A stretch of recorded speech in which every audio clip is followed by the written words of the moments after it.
pagpapala, yung gumagawa ka dun sa ministry ng Panginoon, hindi lahat ng tao naglilingkod sa Diyos. Maraming tao sa ngayon naglilingkod sa kanilang relihiyon, ngunit hindi sa Diyos.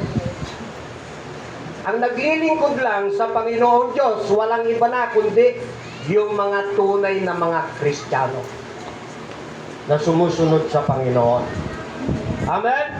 Hindi doon sa kanilang reliyon, kundi doon sa pamamagitan ng paglilingkod sa Panginoon. Kaya isang pagpapala po yan. Kaya kailangan lagi tayong manalangin na manalangin. Hindi tayo dapat manghina sa ating mga naranasang suliranin. Mga kapatid, patuloy lang tayo ng manalangin na manalangin. Katulad na sinasabi ni Sister Glo na yung Luke 18 verse 1, yung babaeng baho patuloy na tumatawag doon sa masamang hukom. Eh tayo tumatawag hindi doon sa masamang hukom, kundi doon sa tunay na Diyos. Sinasamba natin siya, pinupuri natin siya. Nabanggit kanina rito, ano? Yung Los Angeles wildfires. Nabanggit. Alam niyo po ba yung mga pangyayari na yon? January 6, ganito po ang pangyayari. Golden Globe Awards sa USA, Beverly Hills, Hilton.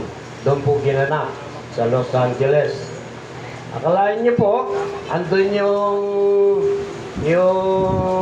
MC, mas mahusay na MC si Brother Junel doon. Kasi pagka si Brother Junel nag-MC, praise the Lord! And God is good all the time. Pero ito, kakaiba. Kakaiba. Sabi niya, si Nikki Glaser, pangalan, comedian babae. Sabi niya, God is the creator of the universe. Zero mention. Sabi niya, yun ang salita niya. Ngayon yung mga audience, mga artista, nagtawanan silang lahat. Dapat sana sinabi ni Nikki Glaser, God is the creator of the universe. More mention for His miracles and wonders. Dapat ganon. Hindi zero mention. Wala. Tapos yung kanilang programa. Noong kinabukasan, January 7, tahimik, pinanonood ko tahimik. Ang ganda ng lugar. Maganda yung lugar. Maya-maya, alas 10, sinasabi ko na alas 10, ang lakas ng hangin, papuntang northeast. Northeast yung hangin.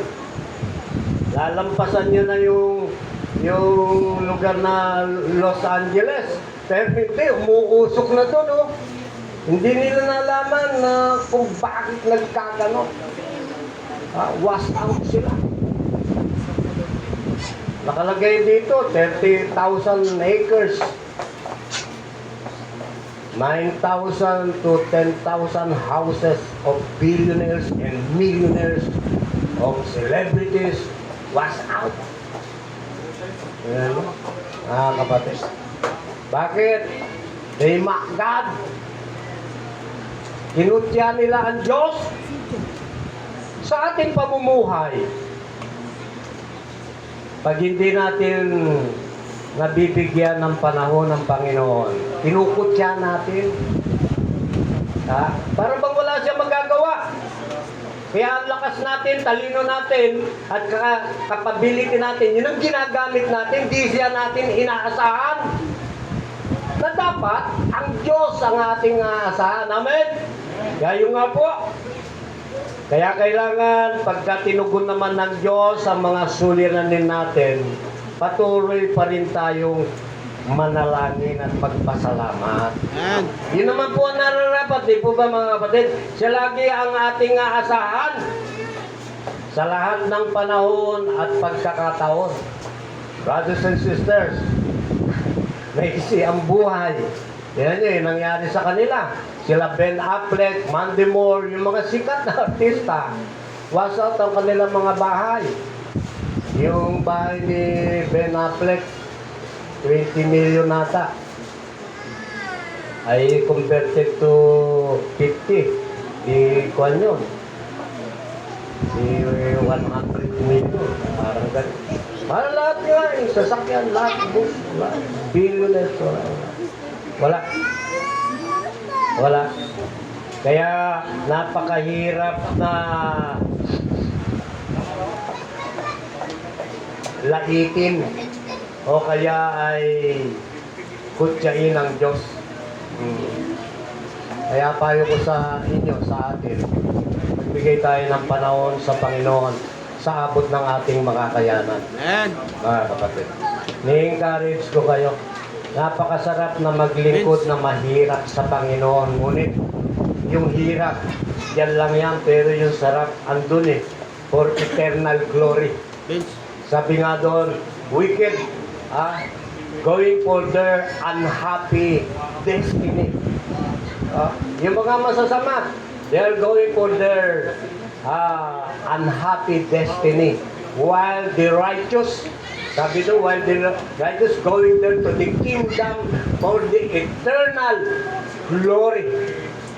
Yun ang sabi ng Panginoon. No? Yung matuwid, righteous, for the kingdom with eternal glory. Kaya, alam ko na pagsusumikapan ninyo na papaglingkuran ng Panginoon sa panibagong taon na ito. Amen? Pwede ko bang asahan po sa inyo po yun? Salamat po. At ang patuloy na umaasa sa Panginoon ay lumalakad sa liwanag. Amen? Dahil nasa liwanag na po tayo. Wala po tayo sa kadiliman. Kaya sabi po doon sa 1 Thessalonians 5:5, ganito po ang sinasabi ng ating Panginoon. Kayong lahat ay kabilang sa panig ng liwanag, sa panig ng araw, hindi sa panig ng gabi, ng dilim. Mga kapatid, nandun na tayo sa liwanag. Ang gagawin natin, tapat na magtatrabaho ka, hindi ka mandadaya. Mga kapatid, huwarang ka ng mabuting gawa. Marunong makibagay. Higit sa lahat, maibigin sa mabubuting mga bagay. Kaya sa kanyang pagiging Kristiyano sa atin, namumuhay na may kalinisan tulad ng ating Panginoong Jesucristo.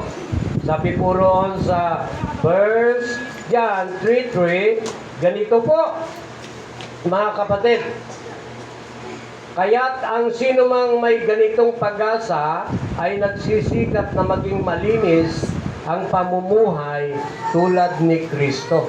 Kailangan malinis na ang ating pamumuhay tulad ni Jesucristo. Humihiwalay na tayo sa mga pansalibutang gawain, yung mga bagay na nakapagsama sa ating spiritual na pamumuhay, yung pita ng laman, yung kalaswang, kahalayan, at nagpapadumi sa ating katawan o sa pamumuhay natin na spiritual, mga kapatid. Ayan. Alam nyo, minsan